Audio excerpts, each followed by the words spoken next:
bunda nitipin adik saya, bunda nitipin anak saya. Terus bunda Nuris yang mendapatkan amanah itu bikin taklim untuk menjaga supaya kita selalu semangat beribadah. Maka kalau seperti itu insya Allah aman. Tapi kalau kalian pergi ke luar negeri nggak punya komunitas, nggak kenal siapa-siapa, nggak bergaul, nggak ikut dalam taklim, maka itu sangat tidak aman, bahaya. Saya mau tanya Ustadz, saya sudah menikah, apakah nanti harus membangun nikah? Apa ini? Kalau nanti bertemu kembali, terima kasih.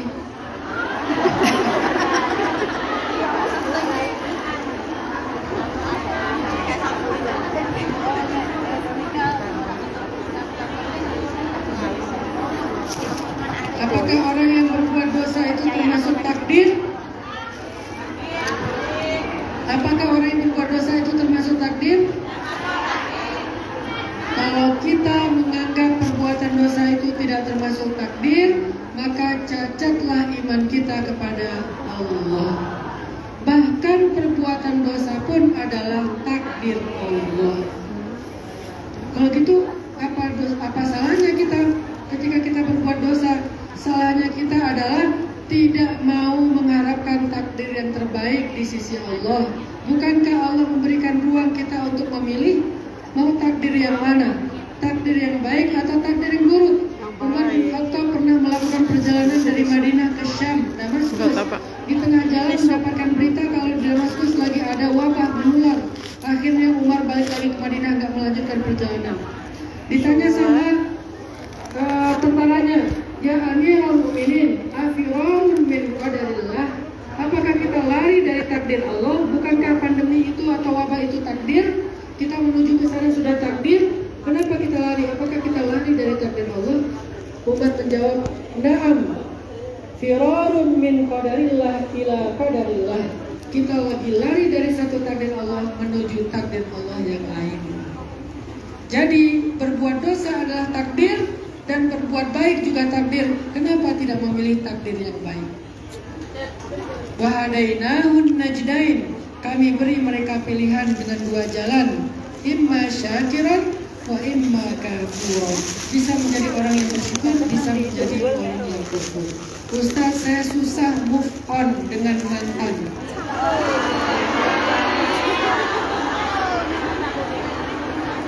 Tetapi mantan saya sudah menikah.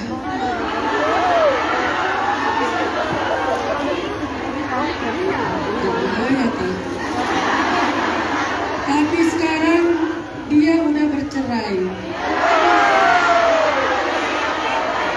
Ternyata dia sangat mengikuti mantannya ya.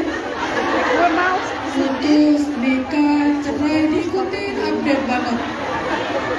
Ustaz, saya nggak bisa move on dari mantan, tapi mantan saya udah menikah dan sekarang dia udah bercerai. Apakah dia bisa menjadi jodoh saya? Bisa.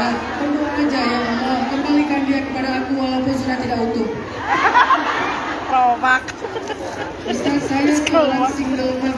Saya jarang sekali dikasih komunikasi dengan anak saya. Jadi saya ingin memutuskan untuk mengambil dan merawat anak saya untuk pulang ke Indonesia. Tetapi bapak saya masih berharap sama saya untuk kerja di sini. Karena saya anak pertama, tulang punggung adik saya yang 3. Yang saya mau tanyakan, saya dahulukan anak saya atau bapak saya? Anak. Kenapa anak?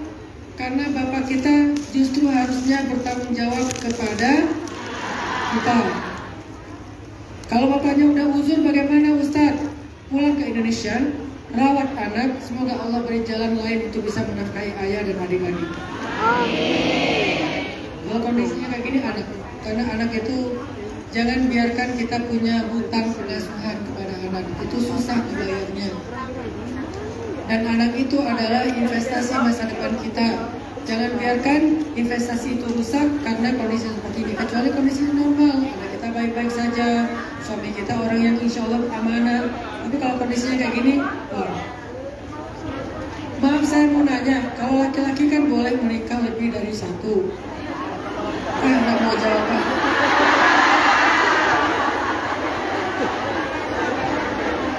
Ada aja. Suami istri mu'alaf, apakah mereka harus akad lagi secara islami, mengetahui mereka menikah sebelum masuk Islam? Lebih baik, nggak apa-apa. Kalau mereka mau masuk Islam, maka mereka berakad lagi secara islami, walaupun itu bukan sebuah kewajiban, tapi itu lebih baik. Minta doa buat anak saya yang mau berangkat pelayaran Ustaz, namanya Teguh Budi Wibowo. Insya Allah nanti kita doakan. Ustaz mau nanya, bagaimana solusinya atas anak yang nggak betah di pondok? Jangan dipaksa. Saya tipe orang yang sangat menghargai minat anak. Setiap kali anak saya mengeluh tentang pendidikan, saya tanya, apa yang kamu suka? Kamu hobinya apa? Nanti saya akan memikirkan bagaimana mengconnecting hobi itu kepada jalur kesuksesan masa depan dia. Itulah pendidikan. Bukan memaksakan kehendak orang tua, walaupun niatnya baik. Tapi nggak selalu harus seperti itu. Kita jangan menjadi orang yang arogan kepada anak. Dan mungkin dia punya alasan yang kita nggak ngerti kenapa nggak betah di pondok. Mungkin bukan karena dia nggak mau belajar agama, tapi mungkin metodenya nggak cocok dengan dia, mungkin lingkungannya nggak nyaman bagi dia, banyak faktor. Maka jangan paksa, diskusilah, terbukalah dengan anak. Biasakan berdiskusi dengan anak kita bahkan sejak mereka masih SD. Jangan membiasakan mendoktrin anak, karena itu bukan pola pendidikan calon pemimpin. Pemimpin itu diajak diskusi, sedangkan budak itu biasanya disuruh. Kalau kita ingin mencetak para pemimpin, berdiskusilah dan hargailah pendapatnya. Kalau kita ingin mencetak budak, suruhlah dia dan jangan pernah mendengarkan ucapannya. Mau mencetak budak atau pemimpin, maka hargailah pendapat dia. Karena pendapat dia itu nggak selalu benar, tapi kita selalu memberikan satu pelajaran penting. Dia harus bertanggung jawab dengan keputusannya. Dia harus merasakan konsekuensi dari sebuah keputusan. Di situ kita sedang mendidik. Jangan salahkan dia terlalu berlebihan, biar dia merasakan dan belajar sendiri. Tuh kan mama udah bilang jangan digituin, tapi dikasih tahu ya udah gimana sekarang, apa yang bisa kita lakukan untuk bisa keluar dari masalah ini. Biasakan positif dan konstruktif, jangan hanya menghakimi. Jika istri bekerja lalu membantu orang tuanya karena alasan masih membutuhkan bantuan, apakah harus izin suami? Lalu suami marah karena istri tidak izin. Lalu suami mengancam kalau istri masih mengutamakan orang tuanya, mending gak usah punya suami, cerai pisah aja.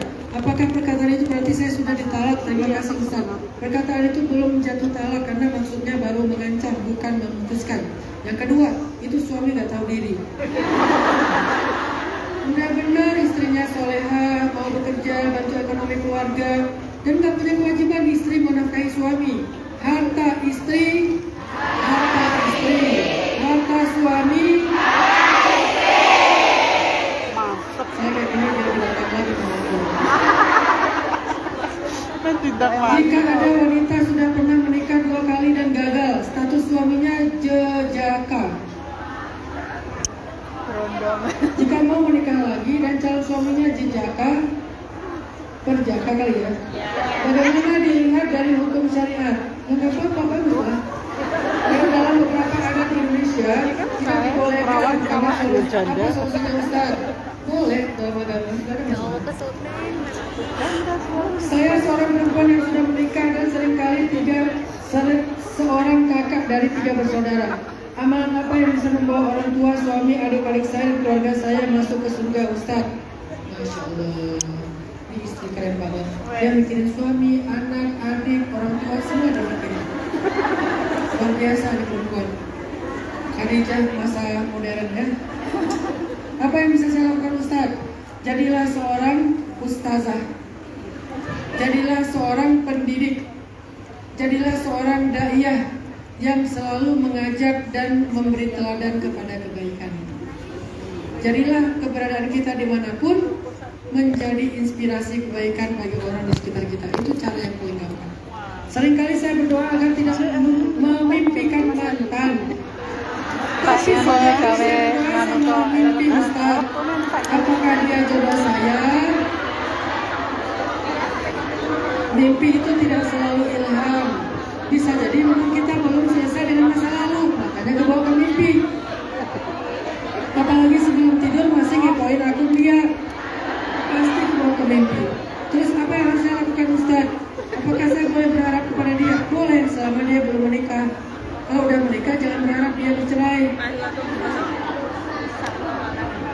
Apa hukumnya sulam bibir dan sulam alis? Kalau untuk kecantikan tidak boleh. Kalau untuk kesehatan boleh. Contoh untuk kesehatan, bibir sumbing. Contoh untuk kecantikan, pengen alisnya rata. Kalau kecantikan nggak boleh, kalau kesehatan boleh. Tanya kepada diri masing-masing, ini cantik atau sehat? Sehat itu artinya ada yang nggak, ada yang cacat, ada yang sakit, itu namanya kesehatan. Kalau ada yang menurut kita nggak nyaman, nggak seret, itu bukan kesehatan, itu kecantikan. Kok alis saya gini ya? Saya pengen alis saya gini loh. Saya dibesarkan oleh nenek kakek dengan adik saat waktu berumur 2-3 tahun. Sejak saat itu saya tidak dirawat ibu dan ayah. Sekarang saya 32 tahun dan adik 30 tahun. Apa kami bisa bertemu dengan ibu kami? Boleh. Kami tidak memiliki informasi tentang beliau. Lalu bagaimana kami harus bersikap mencari beliau? Jangan tanya saya. Ibu saya di mana, Ustaz? Saya dukun. Boleh mencari keberadaan ibu, ayah, bertemu. Jangan pendendam. Jangan pendendam. Jadikanlah itu sebagai tadi salah satu di antara takdir Allah dan pasti ada kebaikan di dalamnya. Mungkin ada orang yang dirawat oleh orang tuanya yang utuh tetapi sering mengalami luka pengasuhan. Sedangkan kita dirawat oleh nenek dan kakek kita, tapi malah alhamdulillah disayang dengan sesayang-sayangnya. Mungkin itu hikmahnya. Kita baru ketemu orang tua ketika kita tidak perlu lagi diasuh. Allah punya alasan. Berbaik sangka kepada Allah. Bagaimana cara agar hati tetap ikhlas dan menerima sikap yang kurang baik dari seseorang? Dan bagaimana cara agar tidak terlalu cinta kepada dunia? Supaya tidak cinta dunia, sering-sering mengingat kematian. Ada kata Nabi, "Aktsiru min dzikri hadimil lazzat." Banyak-banyaklah mengingat penghilang kenikmatan. Apa itu kematian? Saya mau tanya, apa hukumnya kalau ibu selalu doain yang jelek-jelek sampai minta izin nikah pun didoain hancur rumah tangganya? Dan akhirnya doanya terkabul, padahal dari saya bayi sampai saya dewasa yang ngurusin nenek kakek, padahal saya anaknya nurut, gak pernah membantah. Kalau kita gagal dalam rumah tangga, jangan berpikir bahwa itu karena kutukan ibu kita. Kenapa? Selain anak itu bisa durhaka kepada orang tua, ternyata ada juga orang tua yang bisa durhaka kepada anak. Di zaman Umar bin Khattab, ada anak yang gak mau berbakti kepada orang tuanya, sampai orang tuanya melapor kepada Umar, Amirul Mukminin. Ya Amirul Mukminin, anak saya tidak mau berbakti kepada saya. Akhirnya anaknya dipanggil, kenapa kamu tidak berbakti kepada ayahmu? Kemudian anak itu bertanya, ya Amirul Mukminin, selain anak durhaka, apakah ada ayah yang durhaka atau orang tua yang durhaka? Kata Umar, ada. Apa indikasinya? Apa kriteria orang tua durhaka? Satu, dia menamakan anaknya dengan nama yang buruk, atau mencela dengan celaan yang buruk, mendoakan dengan doa yang buruk. Itu berarti kriteria pertama. Kedua, orang tua durhaka itu mencarikan ayah atau ibu untuk anaknya yang tidak baik. Seorang laki-laki mencarikan ibu yang tidak baik untuk anaknya. Seorang perempuan mencarikan ayah yang tidak baik untuk anaknya. Itu orang tua durhaka. Yang ketiga, dia tidak memberikan makan dan minuman kecuali dari harta yang haram, maka itu orang tua durhaka. Kata anak ini, ya Amirul Mukminin, ayah saya menamakan saya dengan nama yang terjemahannya celaka. Ayah saya mencarikan saya ibu. Saya lahir dari seorang perempuan pezina. Dan ayah saya tidak memberi saya makan kecuali dari yang haram. Maka itulah alasan kenapa saya tidak berbakti kepadanya. Akhirnya ayahnya dicambuk sama Umar. Jadi selain anak durhaka, juga ada orang tua durhaka. Makanya jangan takut kalau didoakan buruk, sementara kita tidak pernah berbuat buruk kepada orang tua kita. Itu nggak akan berlaku. Akan berlaku doa buruk orang tua kalau memang kita menyakiti perasaannya dan durhaka kepadanya. Tapi kalau nggak berhak untuk didoakan seperti itu, insya Allah nggak berlaku dan Allah maha bijaksana. Allah nggak sekaku asal ibu berdoa pasti kena, asal ibu berdoa pasti kena. Nggak sekaku itu Allah. Bagaimana hukumnya menyukai BTS atau K-pop?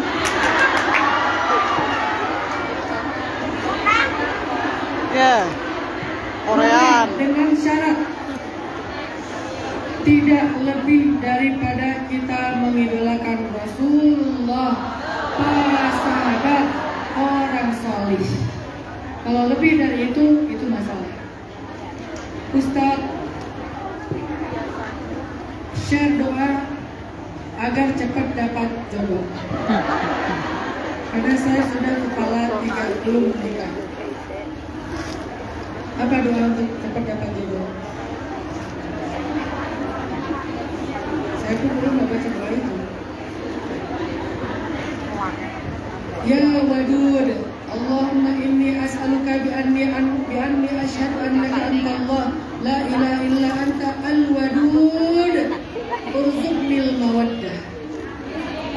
Ini belum berdoa ini. Cuma ngasih doa ini. Ini cuma ngasih. Kenapa yang udah menikah aminnya keras banget? Kata Nabi, siapa yang berdoa kepada Allah dengan bersaksi tiada Tuhan yang patut disembah selain Allah, lalu memanggil Allah dengan nama Asmaul Husna, maka Allah akan mengabulkan doanya. Sehingga doanya adalah Allahumma inni as'aluka. Kalau nggak hafal, coba rekam. Coba direkam ya. Siap?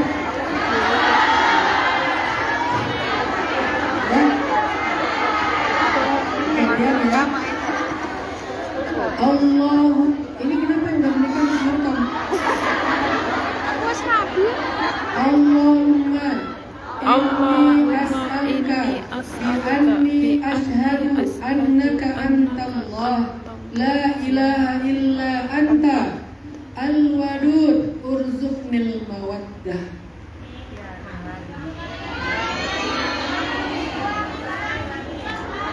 Artinya, oh ya, ya Allah, sesungguhnya aku meminta kepadamu bahwasanya aku bersaksi tiada Tuhan yang patut disembah selain Engkau. Engkau adalah Al-Wadud yang maha cinta, maka berikanlah aku cinta. Al-Wadud Asmaul Husna, dan itu dari kata mawaddah. Itu sekali ya. Nanti pas hari Valentine saya ulangi. Saya kira cukup ya. Yang benar.